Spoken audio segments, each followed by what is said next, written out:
ಸತ್ಯವನ್ನ ಸಮಾಜದ ಮುಂದೆ ತಂದು ಜನಸಾಮಾನ್ಯರ ಧ್ವನಿಯಾಗಿ ಕಾರ್ಯನಿರ್ವಹಿಸುವ ಪತ್ರಿಕಾ ರಂಗದ ಸೇವೆಯನ್ನು ಗೌರವಿಸುವ ಉದ್ದೇಶದಿಂದ ಕರ್ನಾಟಕ ಕಾರ್ಯನಿರತ ಪತ್ರಕರ್ತರ ಸಂಘ ರಿಜಿಸ್ಟರ್ಡ್ ಬೆಂಗಳೂರು ತಾಲೂಕು ಘಟಕ ಕೊಟ್ಟೂರು ವತಿಯಿಂದ ಮರಳುಸಿದ್ದೇಶ್ವರ ಸಭಾಂಗಣದಲ್ಲಿ ಆಯೋಜಿಸಲಾಗಿದ್ದ ಪತ್ರಿಕಾ ದಿನಾಚರಣೆ ಕಾರ್ಯಕ್ರಮದಲ್ಲಿ ಶಾಸಕರಾದ ಡಾಕ್ಟರ್ ಶ್ರೀನಿವಾಸ್ ಎಂಟಿ ಅವರು ಭಾಗವಹಿಸಿ ಪತ್ರಕರ್ತರನ್ನು ಅಭಿನಂದಿಸಿದರು.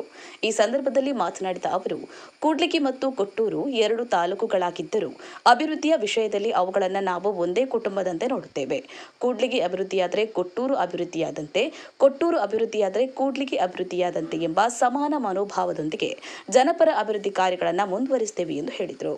ಪತ್ರಿಕಾ ಮಾಧ್ಯಮವು ಪ್ರಜಾಪ್ರಭುತ್ವದ 4ನೇ ಅಂಗವಾಗಿದ್ದು, ಜನರ ಸಮಸ್ಯೆಗಳನ್ನು ಸರ್ಕಾರ ಮತ್ತು ಜನಪ್ರತಿನಿಧಿಗಳ ಗಮನಕ್ಕೆ ತರುವ ಅತ್ಯಂತ ಶಕ್ತಿಶಾಲಿ ವೇದಿಕೆಯಾಗಿದೆ. ಪತ್ರಕರ್ತರು ಸಮಾಜದಲ್ಲಿ ಎದುರಾಗುವ ಸಮಸ್ಯೆಗಳನ್ನು ನಿರ್ಭೀತಿಯಿಂದ ತಮ್ಮ ಗಮನಕ್ಕೆ ತಂದರೆ ಅವುಗಳ ಪರಿಹಾರಕ್ಕೆ ಆದ್ಯತೆ ನೀಡಲಾಗುವುದು. ಜೊತೆಗೆ ಪತ್ರಕರ್ತರ ವೃತ್ತಿಪರ ಸಮಸ್ಯೆಗಳು ಹಾಗೂ ಅವರ ಕಲ್ಯಾಣದ ವಿಷಯಗಳನ್ನು ಸರ್ಕಾರದ ಗಮನಕ್ಕೆ ತಂದು ನ್ಯಾಯಯುತ ಪರಿಹಾರ ದೊರಕಿಸಲು ಸದಾ ಶ್ರಮಿಸುತ್ತೇನೆ ಎಂದು ಭರವಸೆ ನೀಡಿದರು. ಕಾರ್ಯಕ್ರಮದಲ್ಲಿ ಹಗರಿಬೊಮ್ಮನಹಳ್ಳಿ ಕ್ಷೇತ್ರದ ಶಾಸಕರಾದ ನೇಮಿರಾಜ್ ನಾಯ್ಕ್, ಬದ್ದಿ ಮಂಜುನಾಥ್, ಹಿರಿಯ ಹಾಗೂ ಯುವ ಪತ್ರಕರ್ತರು, ವಿವಿಧ ಸಂಘಟನೆಗಳ ಪದಾಧಿಕಾರಿಗಳು, ಗಣ್ಯರು ಮತ್ತು ಸಾರ್ವಜನಿಕರು ಉಪಸ್ಥಿತರಿದ್ದು ಪತ್ರಿಕಾ ದಿನಾಚರಣೆಗೆ ವಿಶೇಷವಾದ ಮೆರುಗು ತುಂಬಿದರು. ಅಬ್ದುಲ್ ಆಸೀಫ್, ಕೊಟ್ಟೂರು. ಜೈ ಭೀಮ್ ನ್ಯೂಸ್ 24x7 ಇದು ಬಹುಜನರ ನ್ಯಾಯಕ್ಕಾಗಿ.